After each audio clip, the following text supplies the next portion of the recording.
கோயம்புத்தூரின் அடையாளம்னு எடுத்துட்டோம்னா பேரூர் பட்டீஸ்வரர் தான் சொல்லுவோம். 1000 ஆண்டுகளுக்கு மேல மிகப்பெரிய வரலாற்றை தாங்கி இருக்கக்கூடிய ஒரு ஆலயம். இந்து சமய அறநிலையத்துறை ஒரு நிகழ்ச்சி நிரல் பட்டியல் பத்திரிகை அடிக்கிறான். அதுல 29ஆம் தேதி திருத்தேர் வடம் பிடித்தல்னு போட்டிருக்கான். அப்படி இருக்கும்போது பொதுப்பணித்துறை கேள்வி கேட்கும் போது எங்களுக்கு உறுதித்தன்மையை நிலைத்தன்மையை சொல்ல முடியல, எங்களுக்கு அதை பத்தி அறிக்கையெல்லாம் எதுவுமே இல்லைன்னு ஒரு கேவலமான அலங்கோலம் நடந்துட்டு இருக்கு. இந்த ஆலயங்கள்ல வரக்கூடிய வருமானங்களை எடுத்துக்கிட்டு மிக கேவலமான ஒரு செயலை செஞ்சுட்டு இருக்காங்க. எங்களுக்கெல்லாம் திராவிட மாடல் ஆட்சி இந்த 5 வருஷத்துல 100% ஒரு செயலை செஞ்சு முடிச்சிருக்காங்க. அது என்னன்னு பார்த்தோம்னா இந்து விரோதம்னு சொல்லி 100% முடிச்சுட்டான். எங்களுக்கெல்லாம் பிரச்சனைனா ஈஸ்வரா இந்த மாதிரி பிரச்சனை ஆயிடுச்சு அப்படின்னு நாங்க மனக்குமரில் சொல்லுவோம். இன்னைக்கு ஈஸ்வரனுக்கே ஒரு பிரச்சனையை இந்த திராவிட மாடல் கொண்டு வந்து விட்டுருக்கு. இதுக்கு அடுத்தது என்ன பண்ண போறதுன்னு தெரியல.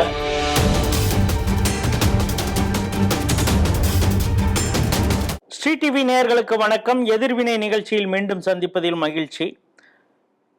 இன்னைக்கு ஒரு பரபரப்பான செய்தி. இது குறித்து பாஜகவுடைய முன்னாள் மாநில தலைவர் அண்ணாமலை கூட ஒரு ட்வீட் போட்டிருந்தாரு.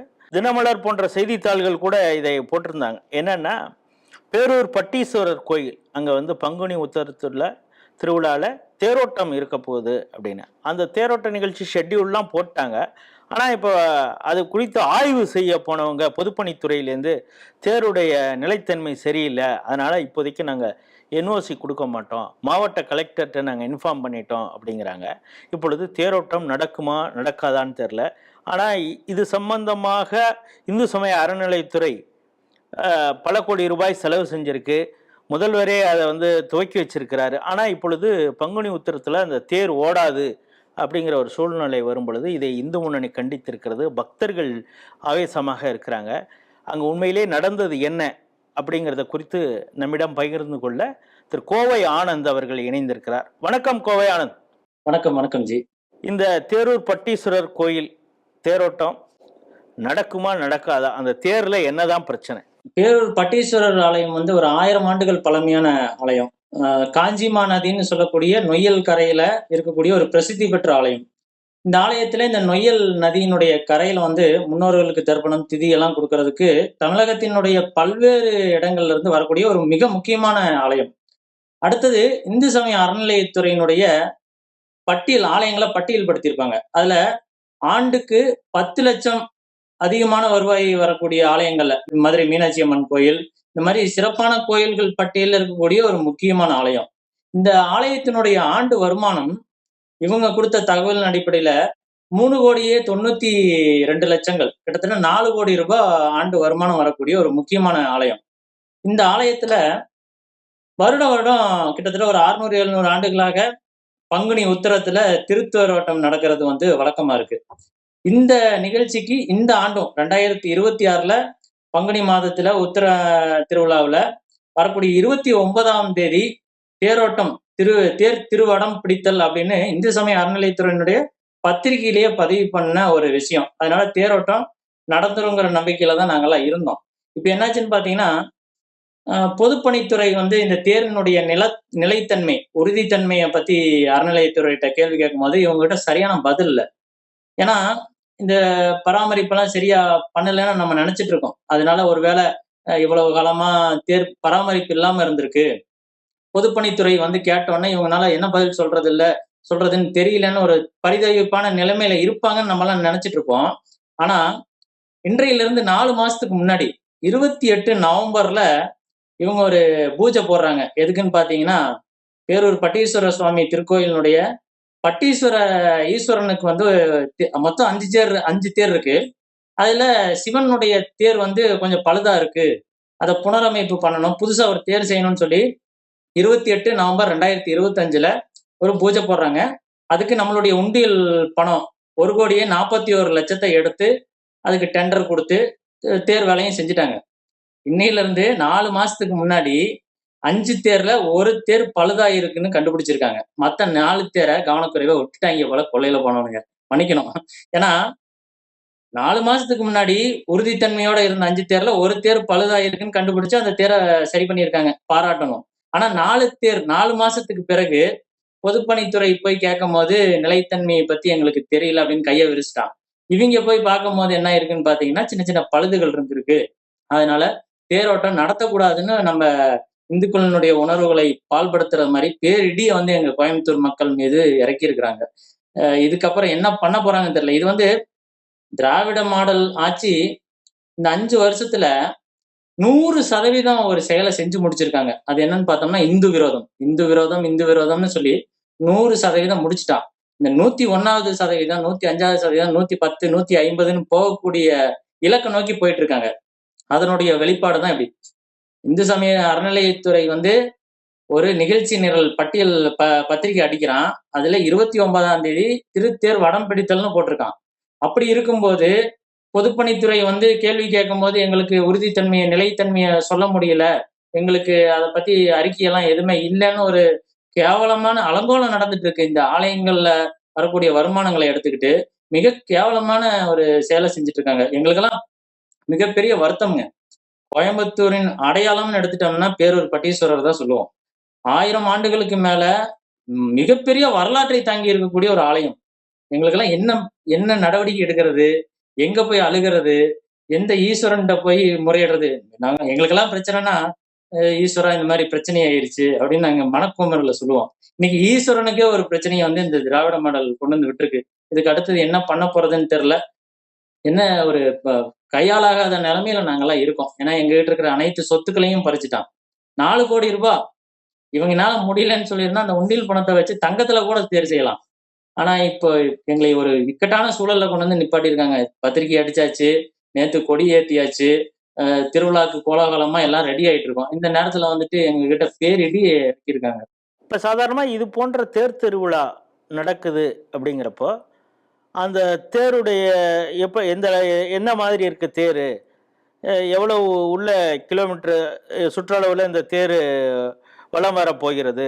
ஏற்கனவே இப்போ தேர் வந்து வெளியில வெளி பகுதியில் வரும் பொழுது, மாட வீதிகள்லாம் வரும் பொழுது, அப்படி வரும் பொழுது போலீஸ்கிட்ட கூட அனுமதி வாங்கறதுக்கெல்லாம் இவங்க ஏற்கனவே அப்ளை பண்ணியிருப்பாங்க. இந்த எந்த ஒரு ஏற்பாடும் முன்னேற்பாடும் இல்லாமல் தான் இவங்க வந்து பத்திரிகையிலேயே இந்த டேட்ல வந்து தேர் திருவிழா நடக்கும் அப்படின்னு போட்டிருக்காங்களா? அங்க இருக்கக்கூடிய அறங்காவலர்கள் யாராவது அவங்களுக்கு இந்த சம்பந்தமா விஷயம் தெரியுமா? இல்ல அறங்காவலர் இல்லாத பட்சத்துல ஈவோ தான் எல்லா முடிவும் எடுத்தாரா? இல்ல ஃபிட் பர்சன் தக்கார் அப்படின்னு சொல்றாங்களே, தக்கார் தான் அங்க எல்லா முடிவும் எடுத்தாரா? இது யாரு வந்து இந்த நாள்ல வந்து தேர் போகணும் அப்படின்னு முடிவு எடுத்திருப்பாங்க? அதற்கான ஏற்பாடு செய்யாமல் இருந்தது யார்? யார இப்ப இதுல குற்றச்சாட்டா நம்ம சொல்றது? இந்த பேரூர் கோயில்ல அறங்காவலர் நியமனத்திலேயே இப்ப நமக்கும் இந்த கடவுள் மறுப்பாளர்களுக்கும் இடையில ஒரு சில மோதல்கள் இருக்கும். இவன் வந்து கடவுள் மறுப்பாளர், இவனையே அறங்காவலரா போட்டோன்னு.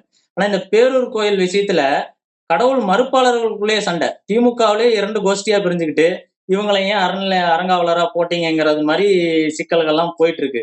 இதையும் தாண்டி இந்த அறநிலையத்துறை அங்க இருக்கக்கூடிய அதிகாரிகள் இந்த போனை எடுத்துட்டு போய் வீடியோ எடுக்கிறதெல்லாம் சிக்கல். ஆல்ரெடி பாத்தீங்கன்னா யாரோ ஒரு முன்னாள் காவல்துறை அதிகாரிக்கு வந்து பள்ளி அறை பூஜை முடிந்த பிறகு வந்துட்டு போய் பார்த்தாருங்கிறத நம்ம ஸ்ரீடிவில போட்டிருந்தோம். ஆமா.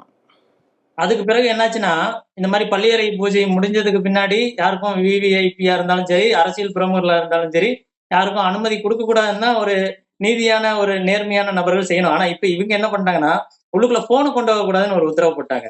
அதனால தொடர்ந்து அங்க வந்து ஏகப்பட்ட அலங்கோலங்களும் அக்கிரமங்களும் நடந்துட்டு இருக்கக்கூடிய ஒரு இடம்.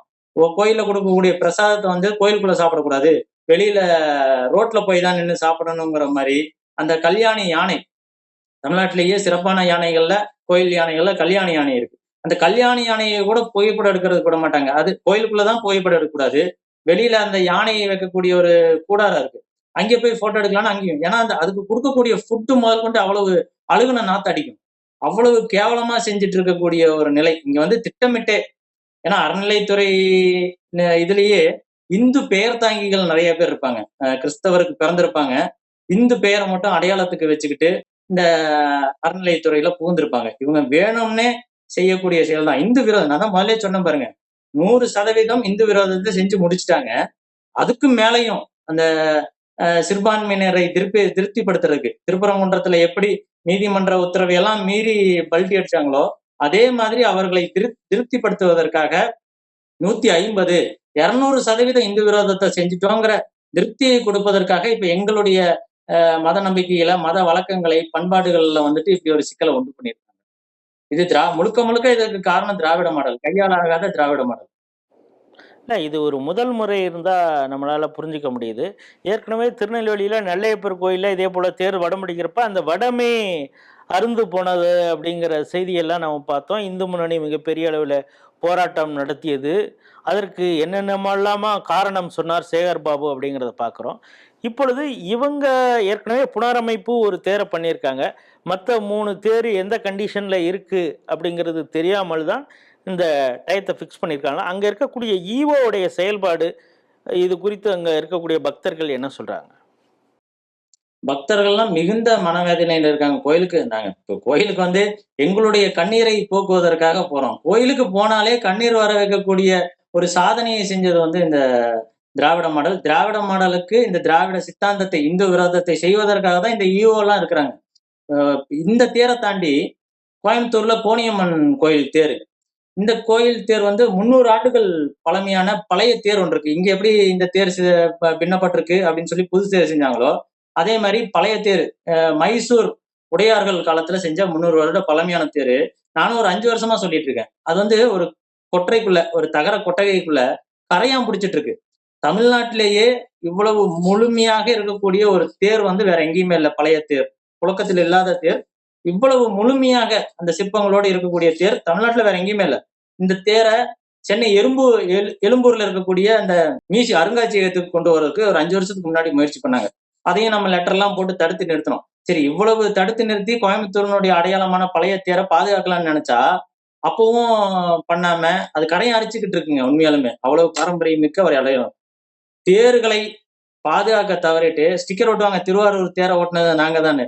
ஆனா இன்றைக்கு தமிழ்நாட்டுல 100க்கும் அதிகமான தேர்கள் பால்பட்டு இருக்குன்னா அதுக்கு காரணம் வந்துட்டு இந்த கையாலாகாத அறமற்ற துறையும், அதை நிர்வகிக்கக்கூடிய அல்லேலுயா பாபு, மன்னிக்கணும் சேகர் பாபுன்னு சொல்லுவாங்க. ஆனா அவர் உண்மையாலுமே அல்லேலுயா பாபுவா தான் இருக்காரு. அவரு செய்யக்கூடிய அந்த வேணும்னே அதான் 100% இந்து விரோதத்தை செய்யணுங்கிற ஒரு டார்கெட் அவருக்கு கொடுத்திருக்காங்க. மற்ற துறைகளுக்கு கொடுத்திருக்காங்களா என்னன்னு தெரியல. முழுவதுமாக 100% இந்து விரோதத்தை செய்யறதுக்குன்னே ஒரு துறை வச்சுக்கிட்டு அதுல இந்த சேகர் பாபுவுக்கு வந்து இந்த பணியை கொடுத்திருக்காங்க. அவரு 100% தாண்டி போயிட்டு இருக்காரு. உண்மையாலுமே தமிழ்நாடு அமைச்சரவையில மாண்புமிகு முத்துவேல் கருணாநிதி ஸ்டாலின் வந்து ஒவ்வொரு துறைக்கும் ஒரு டார்கெட் கொடுத்திருப்பாரு. அந்த டார்கெட்டை தாண்டி போயிட்டு இருக்க ஒரு நபர் யாருன்னு பாத்தீங்கன்னா சேகர் பாபு. ஆனா இவருக்கு கொடுத்த டார்கெட் என்னன்னு பார்த்தோம்னா 100% இந்து விரோதத்தை செஞ்சிருங்க இந்த துறையை வச்சு. கையாலாகாத இந்து சமய அறநிலைத்துறைன்னு சொல்லக்கூடிய அறமற்ற துறையை வச்சுக்கிட்டு இந்து விரோதத்தை 100% செஞ்சிருங்கன்னு சொல்லியிருக்காங்க. ஆனா இவரு 100% தாண்டி செஞ்சுட்டு இருக்காரு. சிறப்பான அமைச்சர்னா இவரை நம்ம சொல்லி ஆகணும். அந்த அவருக்கு கொடுத்த டார்கெட்டை கம்ப்ளீட் பண்ணியிருக்காரு. சரி, இப்ப இது போன்ற கோயில்ல ஏதாவது ஒரு பிரச்சனை நடக்குது, இந்த தேரோட்டத்தை தடுத்து நிறுத்தக்கூடிய வகையில இந்த அறநிலைத்துறையின் செயல்பாடு இருக்கு அப்படிங்கிறப்ப முதல் ஆளாக குரல் கொடுக்கக்கூடியது இந்து முன்னணி. இப்ப இந்த தேரோட்டம் நிறுத்தக்கூடிய ஒரு சூழல் இருக்கும் பொழுது இந்து முன்னணிய மாநில தலைவரும் கண்டன அறிக்கையெல்லாம் கொடுத்திருக்கிறாரு. அங்க வந்து பார்த்தாங்களா? என்ன சொல்றாங்க? இந்து முன்னணி என்ன சொல்கிறது இதற்கு? இன்றைக்கு 4 மணிக்கு வந்து அந்த தேரை எல்லாம் போய் ஆய்வு செய்வதற்காக கோவை மாவட்டத்துல இருக்கக்கூடிய மாநில நிர்வாக குழு உறுப்பினர் திரு சதீஷ்ஜி அவர் தலைமையில பாபா கிருஷ்ணன்ஜி இருக்கிறாரு, கோட்டை செயலாளர். அவரு அப்புறம் மாவட்ட செயலாளர்கள் தலைமையில 40க்கும் மேற்பட்ட நபர்கள் 4 மணிக்கு, இன்றைக்கு மாலை 4 மணிக்கு செல்றதாக இருக்காங்க. அவங்க போனாங்கன்னா எப்படியும் சோதனை பண்றதுக்கு விடுறதோ, இந்து முன்னணிக்காரங்க வராங்கன்னு தெரிஞ்சுட்டு இந்த திருவிழாவே நிப்பாட்டினாலும் நிப்பாட்டிடுவாங்க. நம்மளுடைய தெய்வ நம்பிக்கையை, பாரம்பரியத்தை பாதுகாக்கிறதுக்காக இவங்க ஆய்வு செய்யறதுக்கு போறாங்க. ஏதோ கலவரம் செய்ய வர்றது மாதிரி அங்க இன்னைக்கெல்லாம் பாத்தீங்கன்னா அந்த காவல்துறை வஜ்ரா வாகனங்கள் 10 கொண்டு வந்து நிப்பாட்டி இருப்பாங்க. திருப்பரங்குன்றத்துல போட்டது மாதிரி ஒரு 400, 500 காவல்துறையினர் நிப்பாட்டிட்டு ஆய்வு செய்வதற்கு, எங்க தேர் நல்லா இருக்குதா, தேரோட்டம் நடக்குமா, இந்துக்களினுடைய நம்பிக்கை நடக்குமான்னு ஆய்வு செய்வதற்கு போறவங்கள எப்படியும் இப்படி வலுக்கட்டாயமா அரெஸ்ட் பண்றது, இந்த மாதிரி நிலைமையெல்லாம் ஏற்படுத்துவாங்க. தேரோட்டம் நடந்தே தீரணுங்க. இவங்க வழக்கம் போல ஏதாவது சிக்கலாச்சுன்னா கோயில போட்டுறது மாதிரி இங்க திருவிழா, இந்த திருவிழாவையே முடக்குனாலும் முடக்கிடுவாங்களோங்கிற ஒரு வேதனையில தான் நம்ம இருக்கோம். அதை எல்லாமே இந்து முன்னணி களத்துல நின்று எதிர்த்து தமிழ்நாடு மக்களுக்கு கொண்டு போய் சேர்த்துவாங்க. தேரோட்டத்தை கண்டிப்பா நடத்தியே தீருவாங்க. ஏன்னா ஒரு 30 வருடங்களுக்கு மேலாக கோட்டை சங்கமேஸ்வரர் கோயில் தேரோட்டம் நடக்கவே இல்லை. உங்களுக்கு அந்த கோயில் எப்படி சொல்லணும்னா, அந்த தமிழ்நாடு அரசு சொன்ன சிலிண்டர் வெடிப்பு நடந்த இடம். நம்ம என்ஐஏ தேசிய பாதுகாப்பு முறைமையெல்லாம் சிலிண்டர் பிளாஸ்ட், சிலிண்டர் வெடி விபத்து, தற்கொலை தாக்குதல் நடந்த இடம்னு சொல்லக்கூடிய அந்த கோட்டை சங்கமேஸ்வரர் ஆலயத்துல வந்து கிட்டத்தட்ட 30 ஆண்டுகளுக்கு மேலாக தேரோட்டம் நடக்கல. அந்த தேரோட்டத்தை வலுக்கட்டாயமாக போராடி களத்தில் நின்று சாதிச்ச இயக்கம் இந்து முன்னணி. அது மாதிரி இந்த விஷயத்தை இவங்கனால முடியல அப்படின்னா கண்டிப்பாக களத்தில் இந்து முன்னணி நின்று இந்த தேரோட்டத்தை நடத்திய தீர்வாங்க. ஏற்கனவே திருச்செந்தூர்ல இதே போல பக்தர்களுக்கு எப்படிப்பட்ட வசதிகள் செய்து கொடுக்கப்படுகிறது அப்படிங்கிறத பார்ப்பதற்காக இந்து முன்னணிய வழக்கறிஞர்கள் பிரிவு குற்றாலநாதன் தலைமையில் போகும் பொழுது அங்கேயும் அங்கே இருக்கக்கூடிய ஊழியர்கள் தடுத்து நிறுத்தினதை, இங்கே தேவையில்லாத சட்ட பிரச்சனை வரும், லா அண்ட் ஆர்டர் பிரச்சனையெல்லாம் வரும் அப்படின்லாம் மேற்கோள் காட்டி அவங்கள தடுத்தாங்க அப்படிங்கிறத நம்ம பார்த்தோம். இப்போ அதே போல் இங்கே இந்த தேர் எப்படி இருக்குன்னு ஆய்வு செய்ய இந்து முன்னணியர் வந்தால் அதே போன்ற ஒரு நிலைப்பாட்டைத்தான் காவல்துறையும் அங்கே இருக்கக்கூடிய அரசு அதிகாரிகளும் செயல்படுத்துவாங்க அப்படிங்கிறத சொல்கிறீங்க. இது வந்து இயக்க ரீதியாக உங்களுடைய கண்டனங்கள் இதெல்லாம் தெரிவிக்கிறாங்க. பக்தர்கள், சாமானிய பக்தர்கள், ஏன்னா இந்த சுகி சிவம் போன்றவர்கள்லாம் பக்தர்களுக்கும் இந்த ஆன்மீக புரட்சி அரசு ஸ்டாலினுடைய அரசுக்கும் பிரச்சனை இல்லை, இங்கே பிரச்சனை பண்ணுறதே சங்கிகள் தான் அப்படின்னு இவங்க சொல்கிறாங்க. சேகர்பாபுவும் அதான் சொல்கிறாரு. சுகி சிவம் போன்ற தங்களை ஆன்மீக சொற்பொழிவாளர்கள் என்று சொல்லக்கூடியவங்களாம் சொல்கிறாங்க, நீங்கள் தான் பிரச்சனை பண்ணுறீங்க. பக்தர்கள் வந்து அவங்க நாங்கள் சொல்கிற விஷயத்தை அவங்க புரிஞ்சுக்கிறாங்க. மற்றவர்களை விட இந்த ஆட்சியில் தான் அதிகமாக கோயிலுக்கு கும்பாபிஷேகம்லாம் பண்ணியிருக்காங்கிறாங்க. அப்படிங்கிறப்ப இந்த குற்றச்சாட்டு முதல்ல அந்த பக்தர்கள்ட்ட எடுபடுமா? அந்த தேரூர் பட்டீஸ்வரரில் இப்படி பண்ணிட்டாங்களே அப்படின்னு நீங்கள் புலம்புறது எனக்கு புரியுது. அந்த பக்தர்களுக்கும் அதே உணர்வு இருக்குதான்னு கேட்குறேன். இல்ல, தமிழ்நாட்டுல பக்தர்களையும் இந்து உணர்வாளர்களையும் பிரிச்சு பார்க்கக்கூடிய ஒரு நிலைமை இருக்கு. ஏன்னா இந்த பெயர் தாங்கிகள், நீங்க சொன்ன சுகி சிவம் மாதிரி நான் எப்படி மத அடையாளங்களோட இருக்கணும், அவரும் அதே அடையாளம். நாங்க தெருல போகும்போது இவனும் இந்துங்கிற ஒரு நிலைமையை கொண்டு வந்திருக்காங்க. ஆனா இவங்க எல்லாம் பெயர் தாங்கிகளாகவும் வாய் வியாபாரிகள், இப்ப கூலிக்கு மாரடிக்கக்கூடிய நபர்கள் இருக்காங்க. இந்த சுகி சிவம் வந்துட்டு என்ன சொன்னாருன்னா, பழனி மலையில கொடிமரமே இல்லை, அது ஆகமத்துக்குள்ளேயே வராதுன்னு சொன்னாரு. அப்பட்டமான பொய்ய சொன்னாரு. ஆனா அந்த பழனி பகுதியில இருக்கக்கூடிய மக்களுக்கு அங்க இருக்கக்கூடிய நிலைமை தெரிஞ்சிச்சு. சுகி சிவத்தை இவன் எப்படி ஒரு நயவஞ்சகனா இருக்கிறான்னு தெரிஞ்சு. அதே மாதிரி திருப்பரங்குன்ற இஷ்யூல வந்துட்டு இந்து முன்னணிக்காரங்க தான் போய் இந்த பிரச்சனையை பண்றாங்க, மத கலவரத்தை உண்டு பண்றாங்கன்னு திட்டமிட்டு செய்திகள்லாம் பரப்புனாங்க. ஆனா இன்றைக்கு களத்துல நின்று போராடினது, நீதிமன்ற ஆணை 4 மணிக்கு போராட்டத்துக்கு அனுமதி கொடுக்குறாங்க. எங்களை எல்லாம் ஹவுஸ் அரெஸ்ட் பண்ணி வச்சிருக்காங்க. மதுரையை தாண்டி எல்லா மாவட்டங்கள்லயும் முக்கிய பொறுப்பாளர்கள் வீட்டு சிறையில வைக்கப்பட்டிருந்தாங்க. அப்படி இருக்கும்போது அங்க பல்லாயிரக்கணக்கான மக்கள் எப்படி கூடினாங்க? பக்தர்களுக்கு இந்த திராவிட மாடல் செய்யக்கூடிய இந்து விரோதம் தெரியுது. அந்த கூட்டத்துல கிட்டத்தட்ட 10% திமுக காரர் இருக்கான். வெளியில வேதனைய வெளிப்படுத்த முடியாது அப்படின்னு சொல்லிட்டு களத்துல வரான். இப்ப பொது வெளியில பதிவு பண்ண முடியாது அப்படின்னு மாறு வேஷத்துல வந்து இந்த அவனுடைய இந்து உணர்வை காமிச்சிட்டு போனான். இன்றைக்கு பேரூர் கோயில்லையும் இந்த திராவிட மாடல் ஆட்சிக்கு எதிராக இந்து முன்னணி அங்க களத்துக்கு போகுது. அங்க களத்துக்கு எங்க கூட வேதனைகளை வெளிப்படுத்துவதற்கு திமுக காரன் 4 பேர் கண்டிப்பா வரத்தான் செய்வான். ஏன்னா அவன் இயக்கத்துல இருக்காங்கிற பேர்ல, திமுகல இருக்காங்கிற பேர்ல இந்து உணர்வை விட்டு கொடுக்க மாட்டான். நிறைய பேர் நோக்கி வந்துட்டு இருக்காங்க. அதனால பொதுமக்கள் தான் இன்னைக்கு பேரூர்லயே இந்த விஷயத்தை அதிகமா பேசக்கூடியது அங்க இருக்கிற மக்கள் தான். ஒவ்வொரு தகவலா எங்களுக்கெல்லாம் அனுப்பி இங்க வந்து பாருங்க, இந்த செய்தியை பாருங்க அப்படின்னு பகிர்ந்துக்கிறது எல்லாமே அந்த பகுதியில இருக்கக்கூடிய பக்தர்கள் தான். மிக வேதனைகளை பதிவு பண்ணிட்டு இருக்காங்க. இந்த தேரூர் பட்டீஸ்வரர் அந்த பங்குனி உத்தர தேர் திருவிழாவை முடக்கக்கூடிய வகையிலே ஆன்மீக புரட்சி ஆட்சி நடக்கிறது என்று சொல்லக்கூடிய திமுக தான் இந்த வேலைகள்லாம் செய்து கொண்டிருக்கிறது. இதையெல்லாம் மௌனமாக பக்தர்கள் பார்த்துக்கிட்டு இருக்காங்க. அமைப்பு ரீதியாக நாங்கள் போராடுறோம், ஆனால் திமுக செய்யக்கூடிய இந்த வழிபாட்டு உரிமையை தடுக்கக்கூடிய இந்த வேலையை பக்தர்கள் அமைதியாக பார்த்துக்கிட்டு இருக்காங்க. இவங்க அவங்களுக்கான நேரம் வரும் பொழுது இந்த திமுக அரசுக்கு எப்படிப்பட்ட தண்டனையை கொடுக்க முடியும் அப்படிங்கிறத அந்த பக்தர்களும் உள்ளுக்குள்ளே யோசிச்சுக்கிட்டு இருக்காங்க அப்படிங்கிற கருத்தையும் நம்ம முன்வைக்கிறார் கோவை ஆனந்த். மீண்டும் ஒரு நிகழ்ச்சியில் சந்திப்போம். அதுவரை உங்களிடம் விடைபெறுகிறோம். நன்றி, வணக்கம்.